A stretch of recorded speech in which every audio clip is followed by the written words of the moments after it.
Dos cosas principales. Usted me está diciendo que lo que se gastó económicamente el MAS equivale al gasto de 70 años de gobiernos anteriores. Efectivamente, y pueden ser más, estamos revisando, y fíjense ustedes, la sube 5 veces. Entonces, ahora que usted, sus hijos y los nietos van a tener que pagar, de $238 sube a $1,011, ¿sí? Y lastimosamente, el ministro de Economía y Finanzas Públicas en los 12 años fue un simple anotador de los deseos de la clase política y buscarle, meterle nomás y que los abogados lo solucionen. El déficit fiscal se produce cuando los gastos del Estado son mayores a sus ingresos. Este problema se arrastra en el país desde el 2014, según las autoridades. El pasado año, el déficit fiscal llegó a un porcentaje de 7.2%. Sin embargo, las estimaciones para este 2020 no son halagadoras. No voy a justificar, lamentablemente ustedes saben que en el anterior gobierno se repartían cheques sin que nadie controle, especialmente los cheques venezolanos que ya están empezando a cobrarnos. Seguramente el ministro de Economía, el presidente del Banco Central, que tenía que venir la anterior semana a explicarnos todo eso, tendrá que explicar a la Cámara de Diputados y Senadores a qué se debe este tipo de préstamos y si era un tema urgente y en beneficio de la población, porque si es para otra cosa no tiene ningún sentido, ¿no? Yo en los 5 años que estoy en la Cámara de Diputados parecía una agencia bancaria. Aprobamos puro crédito, se están pagando créditos del anterior gobierno. Estamos endeudados hasta el copete. Por el anterior gobierno y en este gobierno también se está endeudando, pero como ustedes han visto, el tema del Poder Legislativo no están aprobando varios préstamos, ¿no? Creo que a lo mucho habrán aprobado 5 o 6 préstamos, por lo demás no tenemos. Al presidente le falta la verdad al país. Y yo voy a dar las cifras oficiales, no las que calcula Julio Alvarado. Esas son las oficiales que dice el presidente. Sí, pero es el vicepresidente. Es que nos está contando medias verdades. Aquí he traído un cuadrito. El último informe del Banco Central de Bolivia, no de Julio Alvarado, el último informe. ¿Qué nos dice? Que el saldo de la deuda es 6.080 dólares. 6.080 millones de dólares. Se está refiriendo solo a esto el vicepresidente. Pero la deuda contratada, lo que falta por desembolsar, es de 2.882. Esto ya hemos firmado y esto ya nos van a desembolsar. Es decir, que la deuda que tiene Bolivia, deuda externa en este momento, es de 8.962. O sea, el vicepresidente no le está hablando la verdad. Estas son cifras del Banco Central de Bolivia. Primero. Segundo punto, donde el vicepresidente le falta la verdad al pueblo de Bolivia. Dice, cuando nosotros llegamos al gobierno, ¿no?, la deuda era muy alta. Pues bien, aquí está, otra vez, cifras oficiales. 52%, ¿no? La deuda que tenía el país el año 2005, podemos ver acá, alrededor de 5.000 millones de dólares. Pero esta era deuda en papel. ¿Por qué digo en papel? Porque ya desde el año 2000 se había venido renegociando la deuda y se vino negociando la condonación de la deuda. Desde el 2006 nos han condonado 3.200 millones de dólares. Es decir, cuando el presidente Evo Morales y el vicepresidente Álvaro García Linera llegaron al gobierno, la deuda real era de 1.800 millones de dólares. O sea, yo le pregunto al presidente y al vicepresidente, y especialmente al vicepresidente que acaba de dar esto, ellos entraron al gobierno con una deuda real de 1.800 millones de dólares. Nos han endeudado durante estos 10 años en 7.162 millones de dólares. La deuda actual es de 8.962 millones de dólares. Señor vicepresidente, nos han endeudado 5 veces más en su gobierno, como lo hizo el dictador Hugo Banzer Suárez, que multiplicó la deuda del país durante su gobierno en 4, ustedes lo han multiplicado por 5. Estos son datos oficiales. Y una pregunta que yo he hecho siempre. ¿por qué nos endeudamos cuando hay dinero? Ese para mí es un grave error que se ha cometido.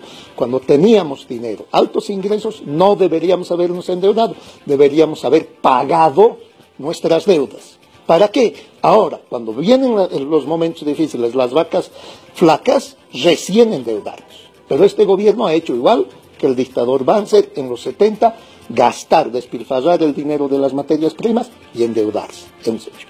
Pero el tema de la deuda no se lo ha hablado todavía en su totalidad. Hemos dicho, la deuda de Bolivia externa es ahora de 8.962 millones de dólares. ¿Ya? Redondearemos a 9.000 para que no mucha gente con los números. 9.000 redondeamos. Van a venir los 7.400 millones de dólares que ha ido a firmar el vicepresidente o a comprometer. Eso quiere decir que 9.000 más 7.000 son 16.400 millones de dólares el endeudamiento de Bolivia. Pues nos estamos olvidando de otro, y tú lo tocaste, creo, el tema de la deuda interna.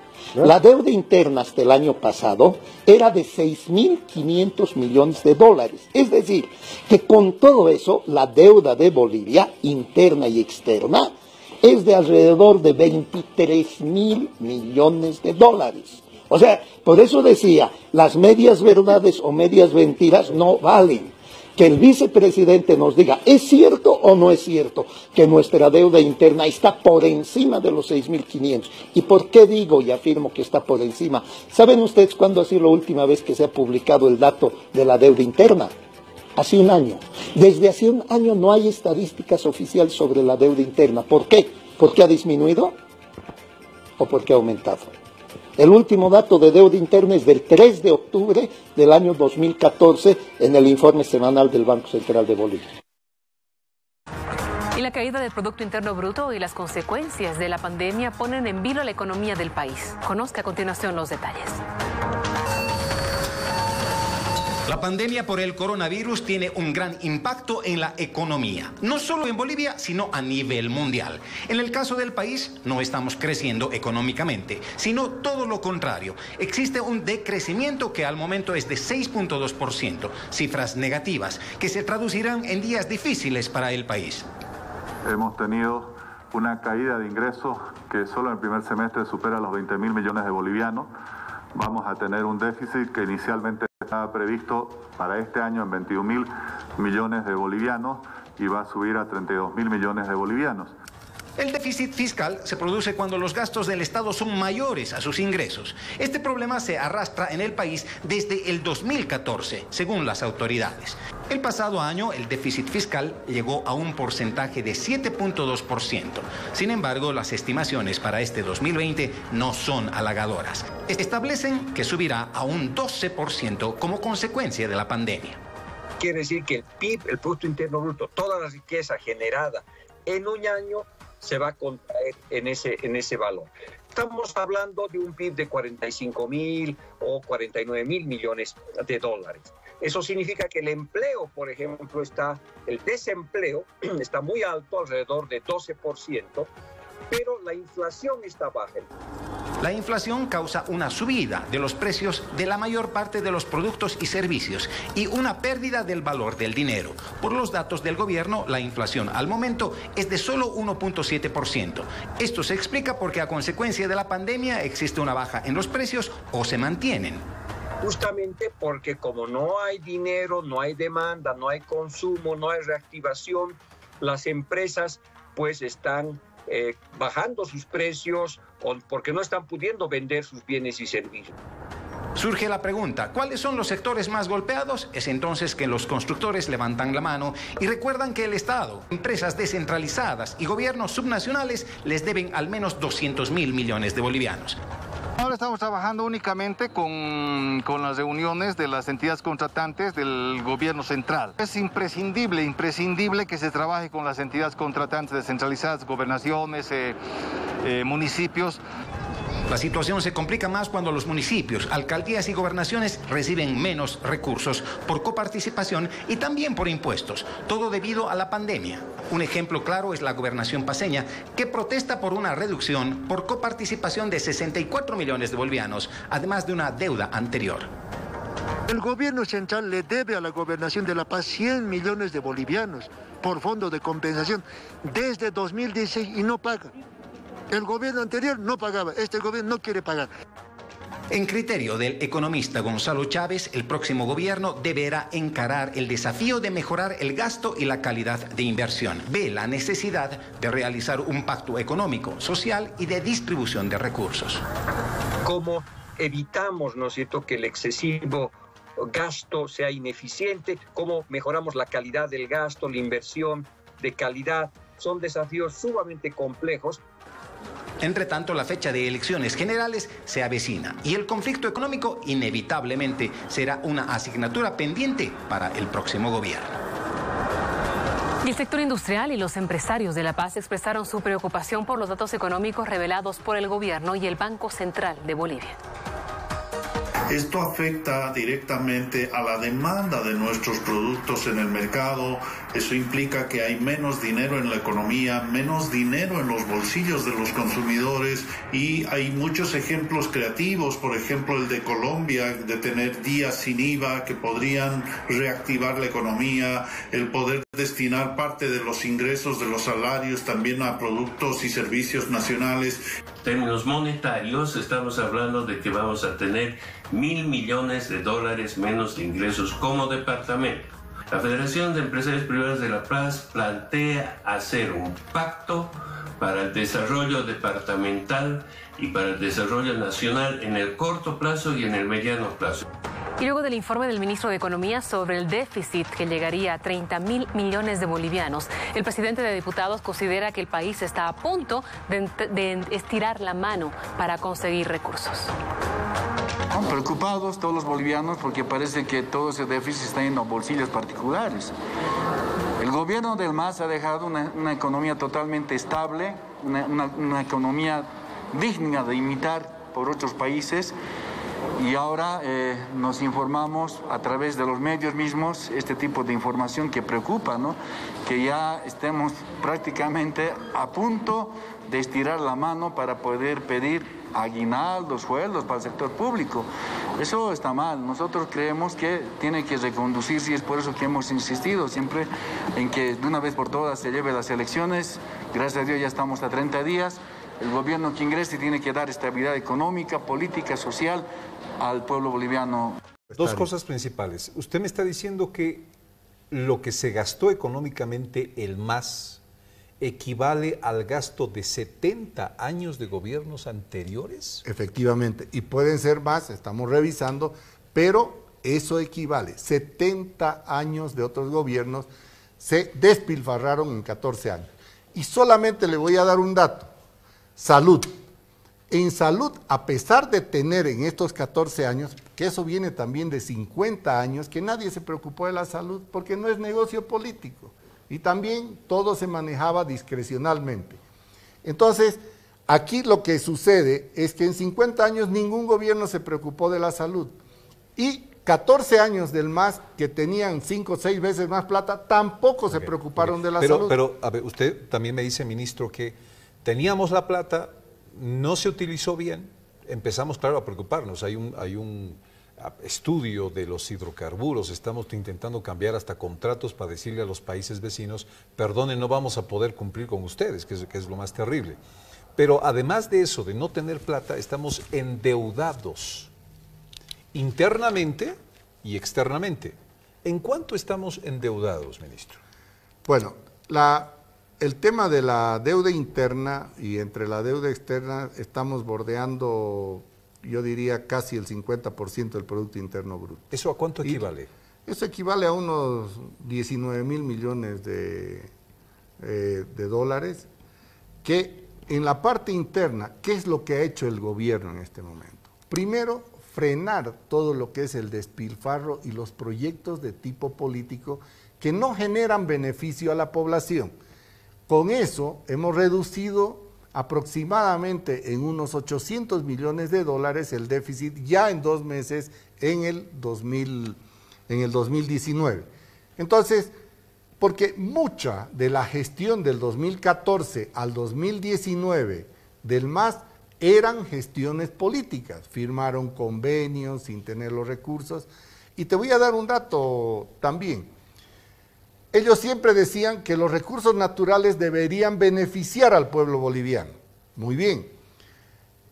La política internacional, cuando financia un proyecto, por ejemplo, el gobierno chino da un crédito, lógicamente muchas veces dice que la haga una empresa china. Eso lo hacen los alemanes, lo hacen los españoles, lo hacen los americanos, y todo el que da un crédito dice, es la manera de yo incentivar también la industria de mi país. Bueno, aquí, ¿qué te dijeron, por ejemplo, del tren metropolitano de Cochabamba, que era crédito externo? En el mayor nivel de déficit, con 7.8, no viene el crédito, no beneficia a una empresa boliviana y se da en forma directa, en administración, se adjudica directamente, y además que es llave en mano. Y la plata sale del Tesoro General de la Nación, 500 millones de dólares. Cuando salud está necesitando ítems, cuando salud está necesitando equipamiento. Con 500 millones de dólares has podido tener en todo el país aceleradores lineales. Ministro, quiero pensar en esta familia que, como usted dice antes, ganaba 10,000 y que de repente, por el tema de los precios, termina ganando 4,000. Ya. Pero para no hacer sentir a los miembros de que está faltando plata, se presta. A ver, ese es un ejemplo, digamos, más casero. Creo que el ejemplo, y te doy las gracias, una familia, en Bolivia, un padre y una madre y 9 hijos. Resulta que tienen un ingreso que se les sube 5 a 6 veces a esos padres, que tienen que atender 9 hijos. Sube 5 o 6 veces más, pero los hijos siguen en un colegio fiscal, respetando la educación también. No aumenta el tema de educación, se comienzan a enfermar, se cae el techo de la casa, no tienen cómo atenderlos, y encima los padres, una vez que se gastan esa plata que habían tenido de vender o tuvieron una herencia o les tuvo un ingreso adicional que era, por ejemplo, petrolero o era minero, resulta que se termina la plata y dice, ay, vení hijo. Y a los 9 hijos que tenían un ingreso, le sacan el impuesto directo a los hidrocarburos y le dicen, préstame la plata, la voy a llevar al tesoro para pagar obligaciones del tesoro. Y los 9 hijos, en este caso las 9 gobernaciones y los 9 departamentos, le comienzan a pasar plata porque le confiscan, no había ningún control, y eso salía del Ministerio de Economía y Finanzas Públicas, porque era un tema directamente manejado ahí, todas las confiscaciones. Y a los 9 hijos, a los 9 departamentos, los dejan sin salud, sin educación y sin caminos, que es lo que genera en este momento el crecimiento.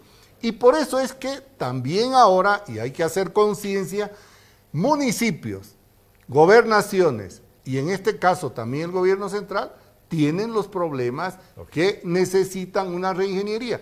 ¿Por qué? Porque tuvieron 2 padres, un padre y una madre, que se farrearon la plata, se fueron a bailar, se compraron avioncito, hicieron una que otra escuelita para mostrar y bailar, y esa es la situación de 14 años en el cual es inconcebible que estemos en la situación. Ahora, quiero decirles que si no hubiera habido este cambio de gobierno, estábamos camino a Venezuela, y las medidas que hemos estado tomando es para que se vaya tranquilizando la gente, pero vamos a necesitar también de que estas demandas sociales se vayan canalizando y se vayan solucionando. Porque el problema, aparte de los ajustes que hemos tenido que hacer al gasto, tenemos 2 problemas más en salud. Dijimos 10% para la salud, pero nos viene el problema del dengue en Santa Cruz, que en 60 años no habíamos tenido semejante ataque de dengue, y encima lo del coronavirus, que lógicamente también hace que tengamos que tomar recaudos. Ministro, permítame, por favor, me quedo con este titular de esta primera parte. Vamos a ir a la pausa y continuaremos en 6. Un segundo bloque, lo aprovechamos unos minutos más con la agenda que tiene. Sigo preguntando por este tema de la deuda y usted me saca un cuadro que le pido por favor que nos muestre, ministro. Bueno, John, aquí la deuda externa, lógicamente cuando tenías precios bajos de materias primas, llega a un monto de 4.900 millones, pero después hay una condonación hasta el 2007, del 2005 al 2007, una condonación por gestiones de otros gobiernos, no del MAS. Y el promedio de esa deuda, para el 2007 usted debía 238, cada boliviano debía $238. Hasta el 2007, hasta el 2007. Hasta el 2007, porque a partir de ahí, resulta que a pesar de tener 5 veces más ingreso, ese padre comienza a prestarse del banco y comienza a subir la deuda, y fíjense ustedes, la sube 5 veces. Entonces ahora que usted, sus hijos y los nietos van a tener que pagar, de $238 sube a $1.011, 5 veces la deuda. Wow. Entonces, que no vengan a decir que ha sido eficiente el tema de la utilización y administración de los recursos. Ha sido con una deuda porque es fácil prestarse. Lo que hay que hacer a partir de aquí es fijar políticas de Estado, que es lo que estamos haciendo, de incentivar el tema de la actividad económica, liberar el tema de la economía para generar excedentes. ¿Y por qué? Tenemos problemas en todo el vecindario. Chile tiene problemas, Argentina, en menor proporción Brasil, Ecuador, también Venezuela. Bueno, ya la forma que solucionaron, y creo que a eso iba esta política del MAS, Venezuela solucionó su problema económico haciendo que 4 millones de venezolanos se vayan a buscar la vida en otros países.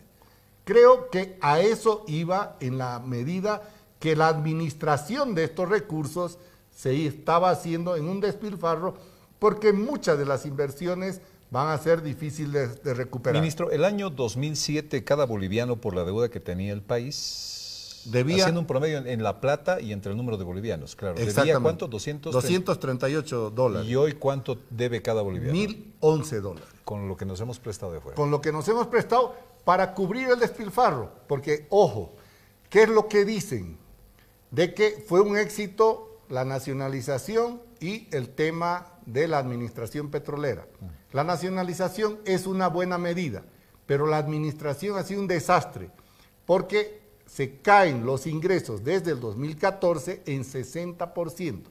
¿Por qué? No se aumentaron reservas, no hicieron exploración, y acuérdense que el gobierno central, que ahora somos gobierno central, estamos analizando, le sacó 12% a universidades, municipios y gobernaciones, pueblos indígenas y todo lo que era del IDH, el 12%, para generar un fondo de exploración de hidrocarburos.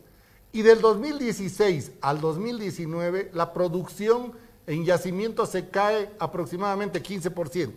O sea, le sacan 15% a los hijos y encima la producción es menor. Y en hidrocarburos, que genera ingresos para todo lo que es renta dignidad, para todo lo que es municipios, universidades, le sacan la plata para llevar y tapar los huecos del nivel central. Eso es lo que estamos tratando de corregir, y para tranquilidad de la gente, el manejo de la deuda interna se va a hacer de acuerdo a los cánones tanto internacionales e internos, y mejorando sobre todo el funcionamiento de las empresas. Y en este caso... Económicos son buenos, han sido buenos, decía Arce.